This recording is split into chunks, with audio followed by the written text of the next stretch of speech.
Now I see you, and I think you can hear me, yes? Yes, and I can see you, Madelyn. Hi. Welcome to the Hello, platform. and no echoes. Yay. So lovely to have you here at the conference, and can't wait to play the recording, but just, welcome, first of all.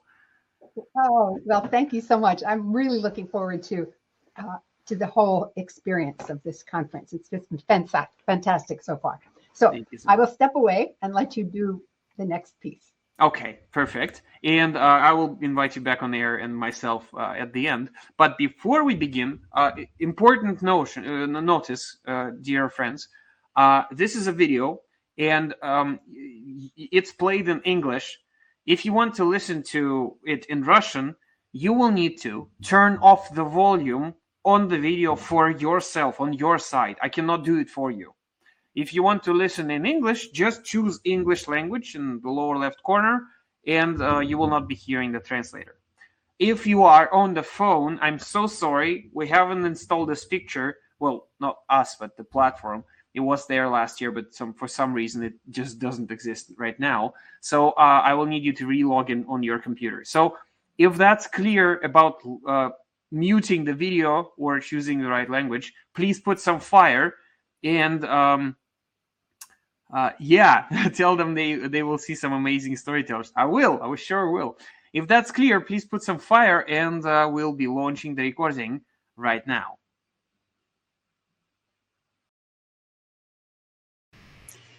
I'm Madelyn Blair. I'll be talking about stories, reality, and quantum physics. Thanks for joining me. This morning I had a bowl of plain Greek yogurt and toasted muesli for breakfast. That's the opening sentence of a wonderful article written by Chris Ferry and published in Medium. The article itself is called "Why is No One Taught the One Concept in Quantum Physics Which Denies Reality?" His article explores the meaning of the context of an experiment. If he does an experiment in his lab, he questions whether having yogurt and muesli for breakfast might have influenced the experiment. And don't laugh. He then builds the case for the possibilities from the context of reality. In his article, he explains a theory is a set of mathematical rules that make predictions about outcomes, and those theories rule out most contexts by ignoring them. Economists will often say, it's assumed that. Quantum physics is an operational theory, he says, a manual set of instructions with expectations which allows modern technology, but it tells nothing about reality. Scientific realism believes that reality will slowly be revealed as we learn more and more. He then talks about contextuality, the name for the fact that any real states of the world depend on contexts that no experiment can distinguish. Moreover, context is real. We even feel different with just a change of an image of the context. Yes? It's worth reading his piece because he says more. I wanted to focus, however, on the reality and the value of shining light on context and reality. I'm going to skip to the end of his article, to the final paragraph. He says roughly, if the universe doesn't care what I had for breakfast, which is real, you must also give up reality. You may be inclined to believe that when you observe something in the world, you are passively looking at it just the way it would have been if you had not been there. He ends, quote, but quantum contextuality rules this out. There is no way to define a reality that is independent of the way we choose to look at it. This left me with excitement about the word context. Many years ago, I listened to a talk where John Seeley Brown said that the smallest unit of knowledge is a story. Why is story the smallest unit? Because you can't tell a story without telling the context. It is part of the reality of the story. So now we can talk about story as a beam of light, illuminating something that scientists often ignore, and sometimes we do too, yet is essential to understanding the meaning of the story. Here's an example. If I were to say that the answer is 3, you might ask, what are you talking about?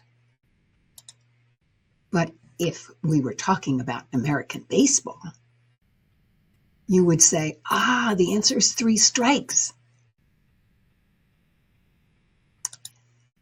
But if we were talking about trying to get across a message and that how many points can you make, you would say, oh, of course, the answer is 3 because everybody can keep 3 points in their mind.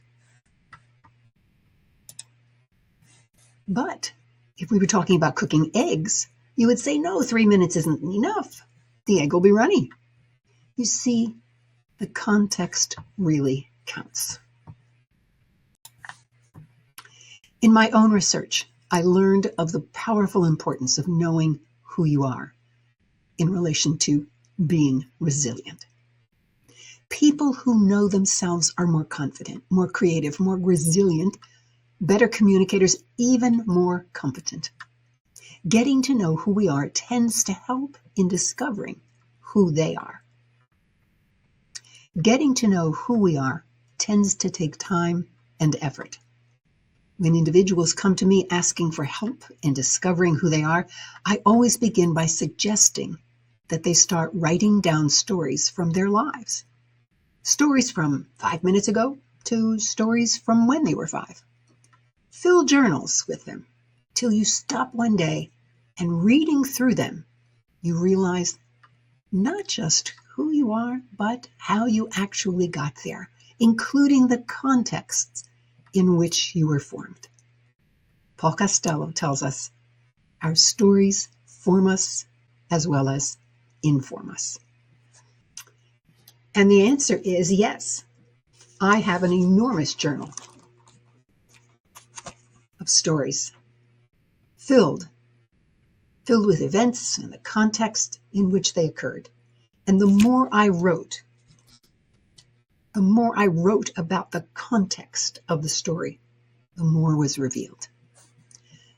Let me give you an example. It was 6:30 in the morning and I had to get through security, set things up, make the remote connections to the global sites, and begin teaching promptly at 7. There was no margin in the time I had. I wasn't late, but I also couldn't saunter down that sidewalk to get to my classroom. I had to maintain my pace if it meant missing that uneven part on the sidewalk that tripped my foot, landing me face down on the sidewalk, giving me a concussion, and resulting in me spending 4 days in bed. When I said I had to get through security, set things up, make the remote connections to the global sites, and begin promptly at 7, what did you think? That's the context working on you. After I wrote the story, and as I explored the context, I could see some of the forces at work on me that makes me someone who works to be on time, not rushed, but on time. The context of the story made the story more interesting, but it also made it clearer to me something about myself. I'd like to give you now 2 minutes to write a personal story by thinking about your journey to get to this conference.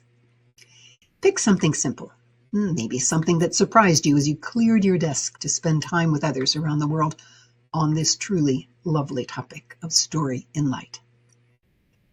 When you finish writing, note something that appears to be new to you, or perhaps something that appears to be so familiar that you realize it was the wrong story to focus on if you wanted to learn something.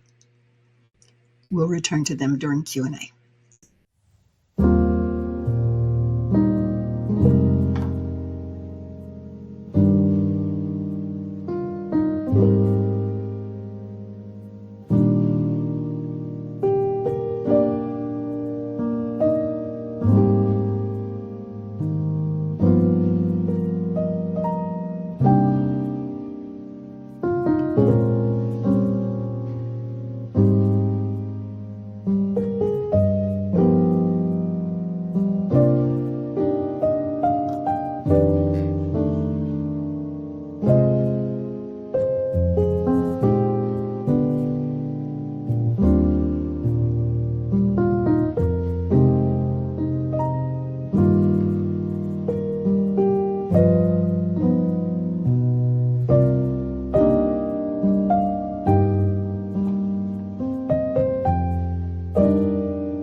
I think at this point, I would like to talk a bit more generally about story. I'm going to do it by playing some clips from my TV show, Unlocked, a show all about building the resilient leader in you. My guests come from a variety of topic areas, but I'm going to select a few of them. Their individual comments will tell their own story. The videos are from my publication called Mental Espresso, a weekly jolt of mental stimulation in less than 1 minute. Let's begin with how the context impacts the creation of the story, as well as the content of the story. If you don't know about Sven-Erik Eng, you should. Like myself, he ran international conferences on the use of story in organizations. Also, he is what I call a stage storyteller. He sees storytelling from the inside out. He knows how stories form themselves, even in the telling. Here is the first, where he talks about how a story is formed. Prepare to be surprised. And the more I see it, I think that Grundtvig again is the one that brings in what is the key word of storytelling, and that's not really translatable. It's Wechselwirkung. In German, it's Wechselwirkung. I don't know, it's interaction that's not really sort of covered, but it's really based on that when you tell a story, you are depending, you can feel the presence of the others.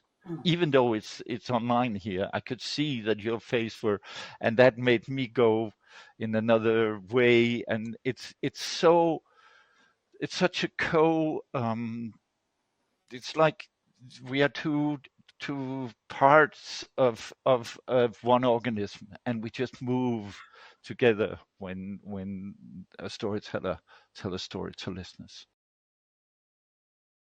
What is so striking about what he said is that the context of the story includes the audience that is listening to the story. Some storytellers say that the audience actually listens the story out of the teller. The audience is a real force, even more than yogurt and muesli.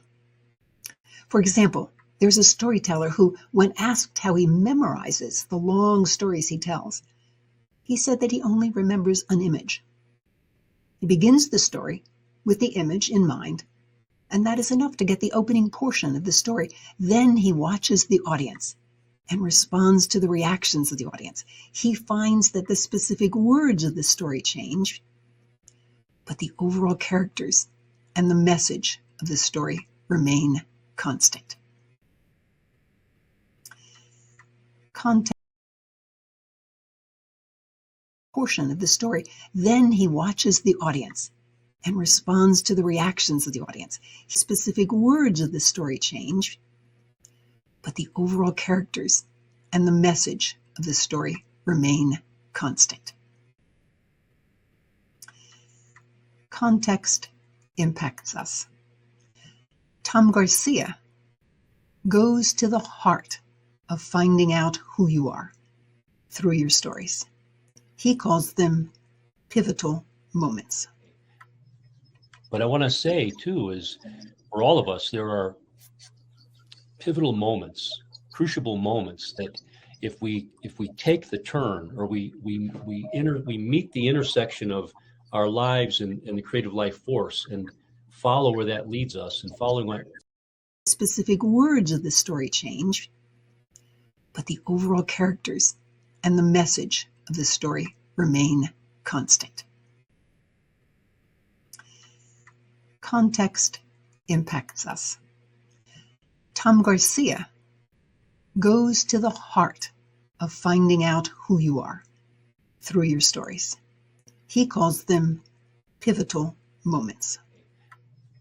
But I want to say, too, is for all of us, there are pivotal moments, crucible moments that if we take the turn, or we meet the intersection of our lives and the creative life force and follow where that leads us, and following our inner guidance, it will take us to places that we might not otherwise reach. Notice how he highlights moments in our lives when we consciously encounter our context directly, and it usually moves us forward. Dr. Gary Crotaz expands on this and speaks of the unlock moment. The unlock piece, I think, like you, is this idea that it's like a key in the lock, and it opens the door, and that door is forever unlocked. So it's not like a partial breakthrough.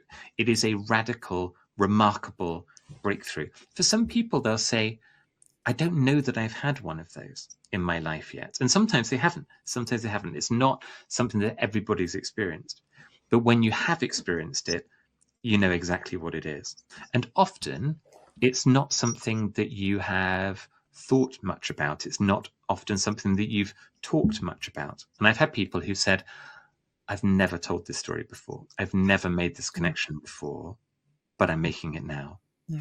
And then you start to draw connections between the moment they talk about and what they're doing now. The context gives us even more when reflection amplifies the context. Kay Lindahl reminds us that our stories are remarkable and deserve to be thought about, to mull them around in our minds, to reflect on them. Business world, and I noticed it in the health field, that there's not a value for people to take time to do the reflection. It's not valued in the corporate culture. And what's valued is the thinking, the quick response. And it's for me, it's one of the ways I talk about reflection is it's about thinking from the heart, that we have thinking from the head, which is what action and getting things done, which is important. I'm not dismissing that at all. And the other part of though is thinking from the heart. How do we get to the heart of things? How do we open up our heart messages? And that is through the process for me of reflection. The beauty of the story is that the context is there, sometimes said briefly, sometimes identified in great detail. The key is to allow our minds time to gather them together so that the meaning can come through. I might even say, so that the reality can come through. Venkatasam talks about how a story captures us and actually can help the reflection process begin. It actually has to do with storytelling, which is, as you probably know, prior to media or even books, is a very ancient practice. So something else that comes from shamanism specifically. So shamans and indigenous tribes of North and South America used to hear stories and then retell stories as a form of medicine, because by changing your stories, you can change which we now know as a cognitive restructuring. But going back to the television piece, when we're listening to a story, we go into a hypnotic state. Your brainwaves will change. You can see that in EEG scans as well. But the thing is, even if you're reading a book, you're going to hypnosis, but TV is more powerful because it's so much more immersive. If you just imagine a story if you're just listening to a story, you will see yourself in the story. Your own body will begin to act. If you're watching a horror movie, you're going to feel that heart palpitations or your palms sweating. You're having physiological reactions because you are in the story itself. And that is a form of hypnosis. Stories reveal more reality, even allowing reality to emerge. When we reflect on our stories, they can provide another value for us, as they can look at conflict. Stories are one of the ways in which we explore conflict without resolving it. So you can have a story in which there are conflicts that never get resolved, and it's still a good story, and it's still an interesting, useful story. So, sometimes conflicts get resolved, but not always. People who work on dialogue say that dialogue is when we are discussing something, conversing about something, not toward resolution, but understanding. Notice how using stories allows us to explore meaning without accusation, all at the same time. It's a form of dialogue. Kurtz goes on to talk about how many stories brought together can give us unexpected meaning. It gives a new meaning to the word emergent. Sometimes new emerges from the interaction of the In stories. the work that the P&I work that I do, it tends to be patterns among stories. It tends to be clusters of stories, groups of stories that people work with, and they find meaning in the juxtapositions and the connections among the stories. And I'm sure that she would say that's important, but in my work, that's like the most important thing. It's not a single story, it's a lot of stories usually. When I was asked to help certain international organizations to explore whether bias was present, I used stories. One organization asked me to tell them very specifically what are the kinds of bias that we have, if we have any. It took about 200 stories to show clearly, yes, there were threads of bias. The surprising one, however, to everyone who read it, the report and those stories, they discovered that when people who are non-native English speakers, because this particular international organization did all its business in English, when those non-native English speakers were not fully practiced in the language, their construction often imitated their native language. And so sophisticated English speakers would read that and say, oh, just not smart, not as smart as me. That understanding that it was the construction of the language and that it had nothing to do with the intelligence or the value of the contribution opened the eyes of that institution, and they immediately put action in place. But it came through the stories. When I listened to Kurtz on seeing patterns as well in the mass of stories, I actually feel bad for quantum physicists who don't have the same luxury. Then again, they may say they do. I'd like to return to Sven-Eriking. Many people worry about how to tell a story. I simply could not leave out this amazing portion from Sven-Erik, who has some of the best advice I have ever heard about telling stories. When I teach people telling stories, I always say there's only one way to tell a story. Remember that. There's only one way. You can only do it one way. And people go like, what? Am I now going to be sort of have a list of things? And I always say, smile your way that time with this audience. That's the only way you can do it. That's your way. And you know how it is. You get up there and you find your way, because every one of us, we're different, and we have a different approach, and we have a different style, and we have a different way of reaching out to people. It doesn't mean that story doesn't have a structure. It means that the structure is malleable in the moment.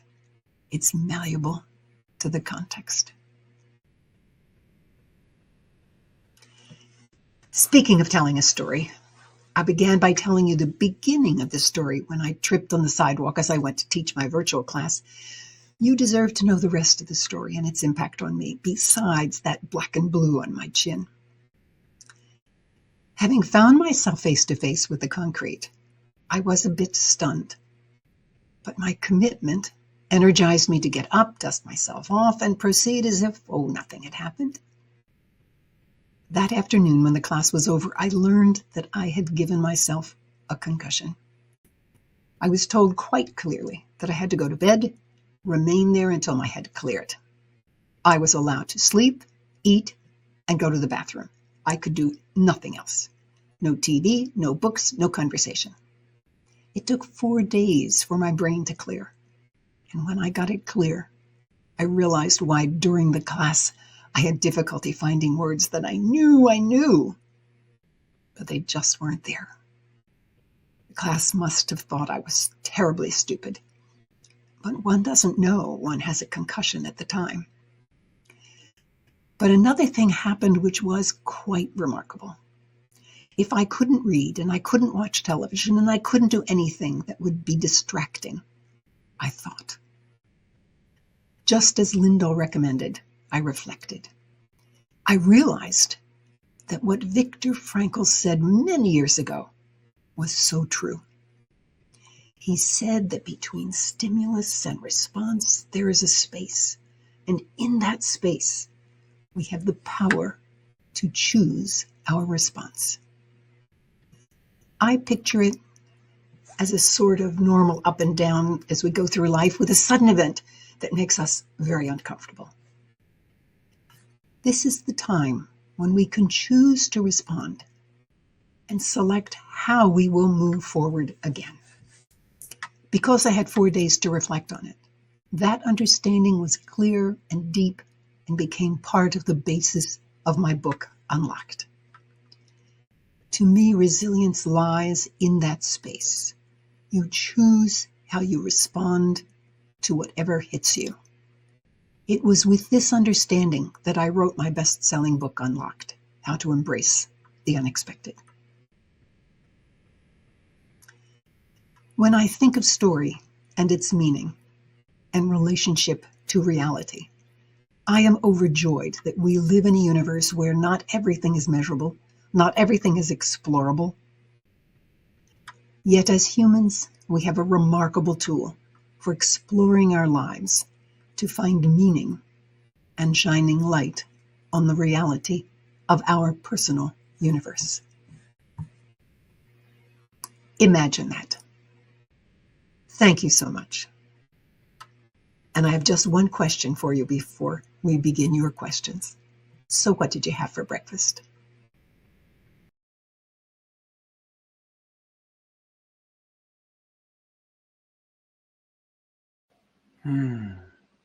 That was a lovely display.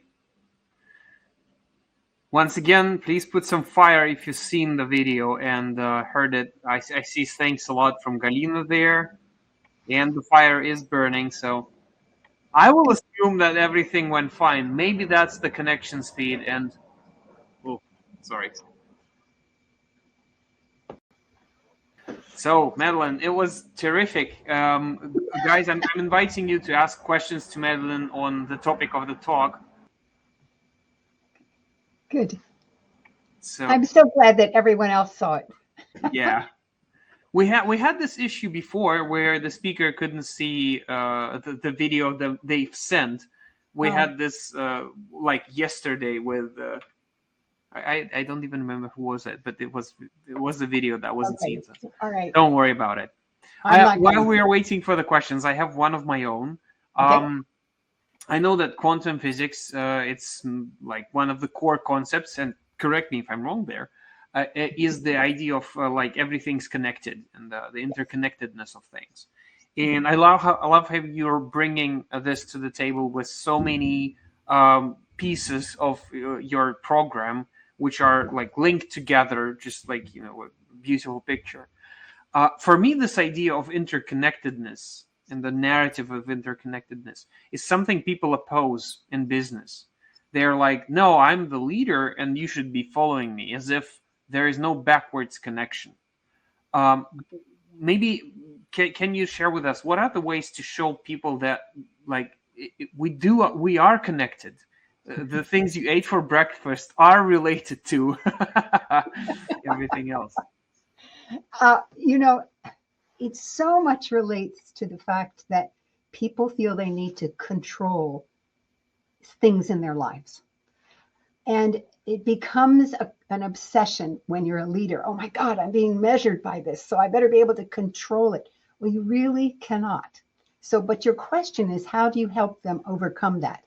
And I think one of the ways I'm trying to think if I've encountered this and dealt with it directly, because I know I've dealt with it indirectly. And I've often dealt with it through story. So when they hear stories of other people and they see the maybe even the sense of lack of control, they recognize that it's kind of natural to be that way, even from senior managers who feel out of control. But more importantly, they begin to see and build confidence in their staff that they realize I don't need to control every piece. I've often said to managers, well, you know how to manage low-level staff because you tell them what to do.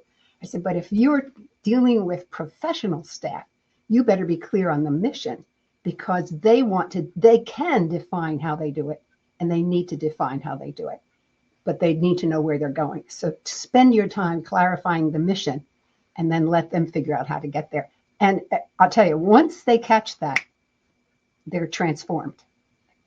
There's a wonderful story of a vice president that I was working with one time. He had a tough project, and he said, I don't know what the solution is, Madelyn, help me. I said, well, this requires a working group. He said, no, I can't use a working group. Working groups always come up with ideas that won't work. I said, so I asked him, I said, do you have children? Yes. Do you let them play outside? Yes. Why? Well, we have a fence around, it's safe. I said, great. Let's come back to your working group. You build the fence and you let them play inside the fence. And he comes back to me afterwards and he said, it worked. He said, but it was really hard building that fence because, of course, he had to define all the things, that constraints that they had to live with. He said, but in the end, they had the right results. It transformed his life. I love the direction of the questions you went for. Lovely. You found it, just like Bruce explained, you found this exception and then you offered it to him in a positive way. Perfect example. Thank you so much. You're Love welcome. it. All right. We're looking forward to any questions you might have. And in the meantime, let me share some context that I have from Madelyn. If you want to connect, please feel free to do so. And while we are at it, we still have some time. Let me actually ask you the traditional question, okay. And in case we have some more, we can do it in the chat. So, once again, one story is just like one lighthouse that can guide us from the danger, but a group of lighthouse stories can create the world which is brighter and safer for everyone. What story or stories or scripts would you like to hear from more people, just like more lighthouses? Okay. I'm going to go for the big ones. I want to hear more of Malala's story. Malala is the young woman who was shot. And that was a story of a local entity, but it reflected global hate. It really did. And prejudice. Okay. The other story I want to hear, again, and in more detail, is Greta Thunberg's. Because her stories are about climate change. And here it's in the global context. It's not a local story. It's a global story that actually reflects apathy. And I mean apathy of the globe. And I think those are two amazing stories that need to be told again and again and again. And stories like that. Because I think we diminish the value of our youth. And these are two young people who said, no, I'm going to tell my story. And I always bring teenagers into my projects because they ask the best questions. And it doesn't matter if they say an idea that won't work. That's not important. The important thing is that they've heard the issue. They processed it through their own mind. And they gave me their perspective. And then we talk about their perspective in relationship to what's reality. So it's my small way of preparing them. Because I'm sorry, the young people are going to inherit the earth. So let's listen to their stories. Love it. Love how from specific examples you came to a more general conclusion on listening to the youth. Yeah. And I guess the voices of any generation are valuable. And thank you for sharing your views on it. That's lovely. All right. Guys, if you enjoyed this talk, and I know you did, let's share some lights with Madelyn. And in case you have any questions, you have the contacts there and you can write in the chat. So Madelyn, thank you so much for sharing your light with us tonight. You're so welcome, Artem. I've so enjoyed it. Thank you so much. Thank you.